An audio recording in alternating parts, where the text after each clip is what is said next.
जो लोग समझ रहे थे कि हम हार गए हैं, हम ख़त्म हो गए हैं, उनके लिए एक बात कहना चाहता हूँ। तुम गिराने में लगे थे, तुमने सोचा ही नहीं मैं गिरा तो मुसीबत बनकर खड़ा हो जाऊंगा। मुझे चलने दो, अभी अकेला है मेरा सफर, तो रोकोगे मुझे तो काफिला हो जाऊंगा। और आज अल्हम्दुलिल्लाह वही काफिला लेकर हम महाराष्ट्र से निकले और हैदराबाद की सरजमीन के ऊपर आए। उस सरजमीन के ऊपर जहां पर हमारे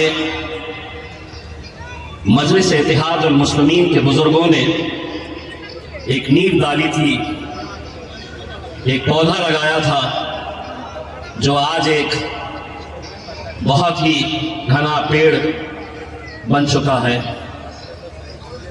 मैं इस मौके के ऊपर मजलिस इत्तेहाद उल मुस्लिमीन के दारुस्सलाम डे 60th डे के मौके के ऊपर मैं मजलिस के तमाम जिम्मेदारान और खुसूसन बैरिस्टर असदुद्दीन अवैसी साहब और अकबरुद्दीन अवैसी साहब को बहुत बहुत मुबारकबाद पेश करता हूँ।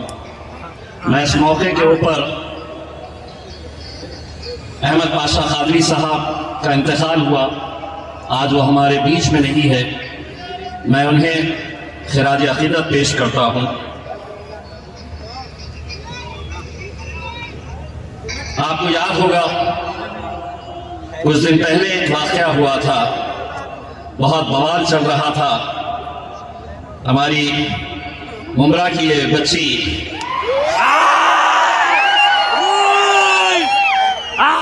उसने अपने जीत की खुशी के अंदर उसने एक बात कही थी कि हम मुमरा को हरा कर देंगे। तो इतना बवाल किया गया था, मानो देश में कोई मुद्दा बचा ही नहीं था। 8 बजे रात में, 9 बजे रात में, 10 बजे रात में कोई भी चैनल खोल लो तो बस उसी के ऊपर चर्चा हो रही थी कि मुमरा को हरा कैसे किया जा सकता है। एक भारतीय जनता पार्टी का एक तोतला नेता है, वो वहां पर पहुंचा मुमरा में और वहां पर जाकर उसने कहा इसके ऊपर तेज कर दो।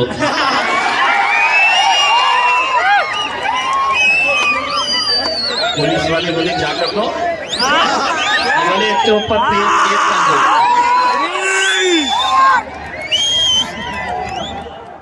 उसने समझा कि इस बच्ची के पीछे कोई है नहीं, ये मजलिस इत्तेहाद उल मुस्लिमीन के साथ जुड़ी थी। मैं जब वहां पर ये देख रहा था कि किस तरीके से भारतीय जनता पार्टी, शिवसेना वाले, कांग्रेस वाले इसका बवाल कर रहे थे और इस बच्ची को टारगेट किया जा रहा था, तब मैंने कहा कि रुको, तुम्हारा बाप आ रहा है। और मैंने जाकर जब मीडिया वाले मुझसे पूछे कि इस बच्ची ने ये कहा था, आपका क्या कहना है, पार्टी का ये कहना है, हमने कहा कि पार्टी पूरी तरीके से इस बच्ची के साथ खड़ी हुई है। और मैंने कहा कि सुन तोतले, बच्ची ने तो मुमरा के बारे में कहा था, मैं तो अल्हम्दुलिल्लाह पूरे महाराष्ट्र को हरा करके निकलूंगा इंशाअल्लाह। आज हमने जब हजारों गाड़ियों का काफिला लेकर निकले तो झंडे कौन से कलर के थे पता है? महाराष्ट्र के कोने कोने से गाड़ियों पर हमने तिरंगा लहराते हुए मजलिस इत्तेहाद उल मुस्लिमीन के हरे झंडों को लगाकर हम यहां पर आए। मैं सिर्फ इतना कहना चाहूंगा कि महाराष्ट्र में हाल ही के महानगर पालिका और नगर परिषद के इलेक्शन में महानगर पालिका में 125 सीटें और नगर परिषद में 83 सीटें जीते हमने। उसमें आप लोगों का भी हाथ है, क्योंकि मुझे पूरा यकीन है कि जिस दिन नतीजे आ रहे थे उस दिन दुआओं के लिए आपके भी हाथ उठे थे कि या अल्लाह मजलिस को कामयाब कर दे। लेकिन इस जीत का सेहरा अगर किसी के सर पे जाता है, ये जीत अगर किसी की वजह से मुमकिन हुई है, तो सिर्फ और सिर्फ हमारे कायद बैरिस्टर असदुद्दीन अवैसी साहब और अकबरुद्दीन अवैसी साहब की वजह से ये कहां कैसे कैसे अरे अल्हम्दुलिल्लाह आरएसएस के गढ़ में भी अपना झंडा लहराए हैं। अभी तो शुरुआत है, इंशाल्लाह देखिए आगे आगे होता है क्या। बहुत हमने सुना है, बहुत हमने सहा है। अभी कुछ देर पहले जब यहाँ पर हम आकर बैठे तो यहाँ पर सामने एक बंदा बैठा हुआ था। असद साहब और अकबर साहब को देखकर इतनी उटपटांग हरकतें कर रहा था, देख रहा था। वीडियो अपने करने उसके सर पे बाल नहीं थे। योगी योगी योगी वो बोलना जरूरी है। कैसा आ गया मैं वहां से यहाँ पे हमारे मजलिस का जिम्मेदार, कितनी गलत बात है। उसको उठाकर लेकर चले गए, यहाँ से उठा के वहां पे बाहर लेकर चले गए। रुकना था, अपन जाएंगे ना सब जने, यूपी जाएंगे और वहां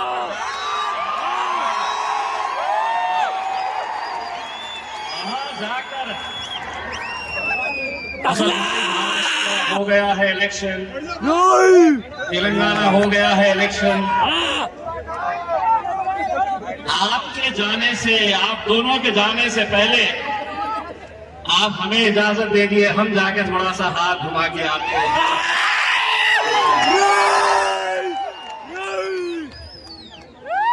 आपने सुना होगा कि आज इस मुल्क के अंदर कैसी कैसी बातें। आसाम के एक मुख्यमंत्री साहब ने कहा तोतला कि अगर कोई मियां ऑटो रिक्शा वाला है, उसके रिक्शे में तुम बैठे हैं और किराया 5 रुपये हुआ तो 4 रुपये दो, मियां को परेशान करो। असद भाई ने जवाब दिया तो 1 रुपया कम दे रहा है, ले मैं तुझे 2 रुपये देता हूं, 1 रुपया और देता हूं। यही बात अगर अकबर भाई बोले होते तो क्या बोले?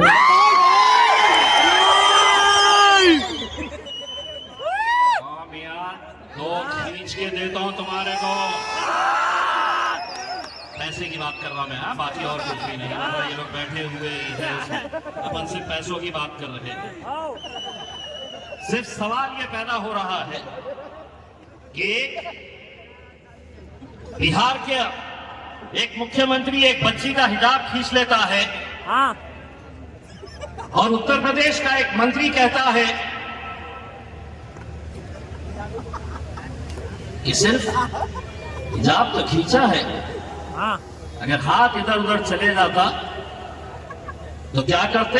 कान फोड़ देते थे। सोचिए आपके इस मुल्क के अंदर इनकी ज़हनियत कैसी हो गई है।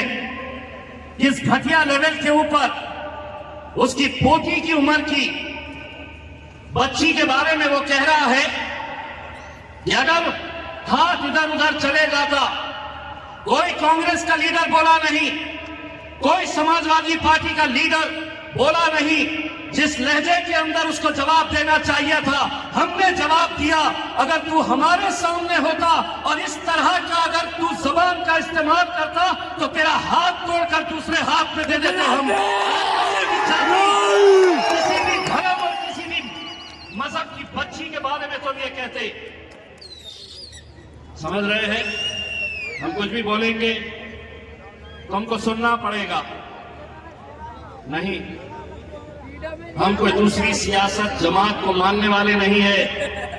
हम शेरों की जमात से ताल्लुक रखने वाले हैं।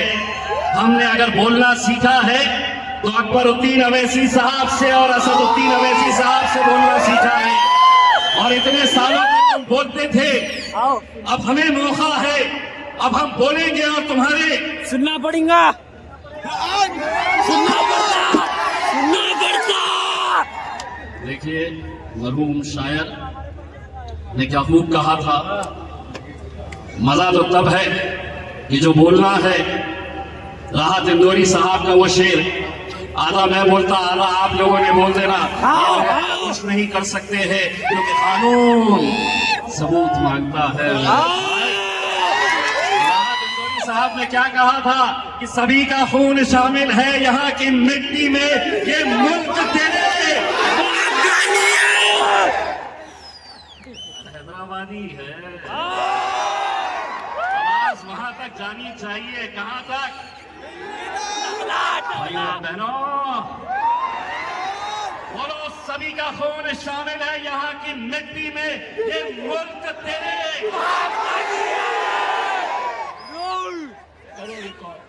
कुछ नहीं रहने वाला आपके हाथ में, बाबा जी का किसी के बाप से नहीं लड़ते, हैदराबादी बोलते हैं। बोलेंगे आप ही और हमने सुनते रहना। अब हम समझ गए हैं कैसा बोलना आता मेरे भाई।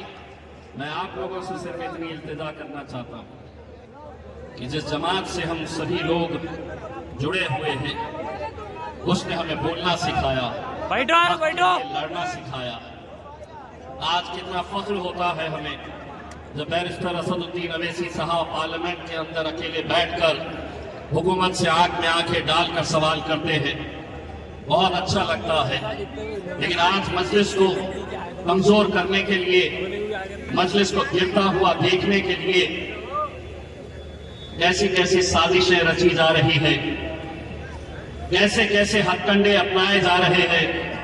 इसीलिए ये बात आप अच्छी तरीके से समझ लीजिएगा कि बाहर के दुश्मन तो बाहर है, वो भी मजलिस को कमजोर करना चाहते हैं। लेकिन आपको एक बात कहना चाहूंगा, जमाने में आए हो तो जीने का हुनर रखना, जमाने में आए हो तो जीने का हुनर रखना। गैरों से कोई खतरा नहीं, अपनों पर नजर रखना। मजलिस को कमजोर करने वालों में गैरों से ज्यादा कुछ अपने ही लोग हैं, जिन्हें अच्छा लगता है किसी और का झंडा और डंडा पकड़ना। आज मजलिस की वजह से ये झंडा भी अपना है, डंडा भी अपना है। मोदी जी समझ रहे हैं कि ईवीएम हमारी है, हुकूमत हमारी है, पुलिस हमारी है, लेकिन आवाम हमारी है। मेरे भाई, यकीनन आप लोगों ने जिस मजलिस को यहाँ पर पलता हुआ, बड़ा होता हुआ देखे हैं, आज पूरे हिंदुस्तान के अंदर मजलिस कैसे ताकत के साथ पहुंच रही है।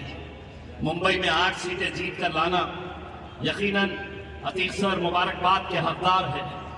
यकीनन महाराष्ट्र के वो, औरंगाबाद के वो तमाम गयूर मुसलमान, दलित, पिछड़े जिम्मेदार है कि महाराष्ट्र के अंदर सबसे ज्यादा 33 सीटें अल्हम्दुलिल्लाह औरंगाबाद के अंदर हमने जीत कर लेकर आए। ये अल्लाह का लाख लाख करम है। मुमरा में 5 सीट क्या लेकर आ गए, सारों के पेट में दर्द शुरू हो गया। एक बात मैं असद साहब की मौजूदगी के अंदर ये गुजारिश करना चाहूंगा, असद साहब, अगर हम किसी को गठ नेता बनाते हैं, किसी को पार्टी का नेता बनाते हैं और वो उस ओहदे के ऊपर जाकर अपनी मर्जी के हिसाब से फैसले लेता है, वो ये समझने लगता है कि मैं पार्टी से बड़ा हो गया हूं, पार्टी के फैसले मैं करूंगा। जैसा हमने अभी आकोट के अंदर देखा कि पार्टी का फैसले के खिलाफ जाकर वहां के गठ नेता ने किसी और का साथ दिया। अमरावती के अंदर एक हमारी मीरा कामड़े नाम की जीत कर आई मजलिस के नाम से, मजलिस ने उसे वोट दिया और फिर जाकर भारतीय जनता पार्टी का साथ दे दी। मैं असद साहब की इजाजत से यह कहना चाहूंगा कि ऐसे जितने भी दल्ले लोग हैं, इनको हम सोशल मीडिया के ऊपर इतना बदनाम करेंगे, सोशल मीडिया के ऊपर इनकी तस्वीरें लगाकर लोग इन्हें देखें और कहें ये दलाल जा रहा है, ये खून का बिकाऊ जा रहा है। वरना इतनी मेहनतों के साथ लोग जिता कर लेकर आते हैं, और देखिए फिर कैसे कैसे हथकंडे चंद रुपयों के लिए ये कर देते हैं। हिसाब सबका लिया जाएगा, किसी को इंशाल्लाह बख्शा नहीं जाएगा। मैं असद साहब, अकबर साहब से सिर्फ इतनी इल्तिजा करना चाहूंगा, ये जितने भी हमारे कॉर्पोरेटर्स और काउंसिलर्स बैठे हैं, अकबर भाई, इनके हैदराबाद आने की सबसे ज्यादा खुशी थी क्या है पता है? यहाँ पर आप दोनों साथ में खड़े रहेंगे और ये सब के सब को फोटो खींचने का आपके साथ मौका मिलेगा। ग्रुप तालियां बजाओ रे।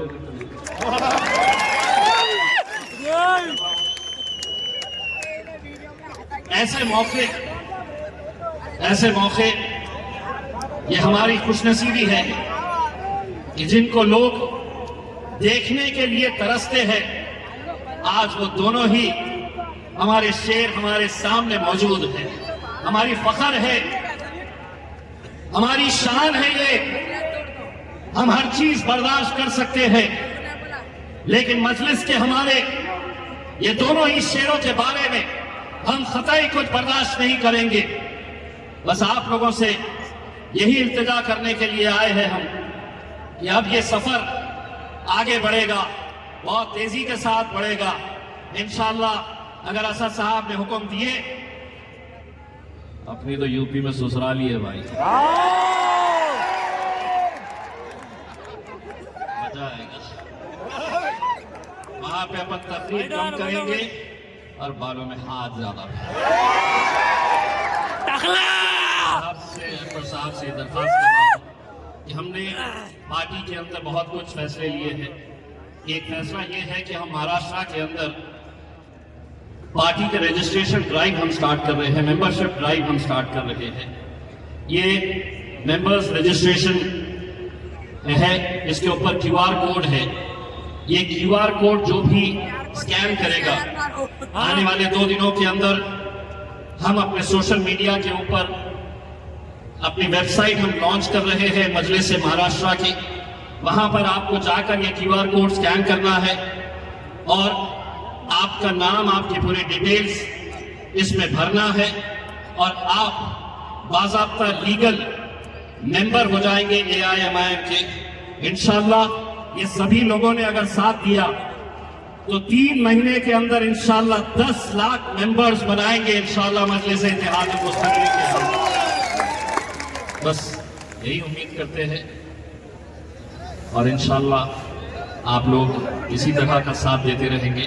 जाते जाते सिर्फ इतना, तेरा मेरा रिश्ता क्या, ला इलाहा इल्लल्लाह, तेरा मेरा रिश्ता क्या, ला इलाहा इल्लल्लाह, तेरा मेरा रिश्ता क्या। बहुत बहुत शुक्रिया।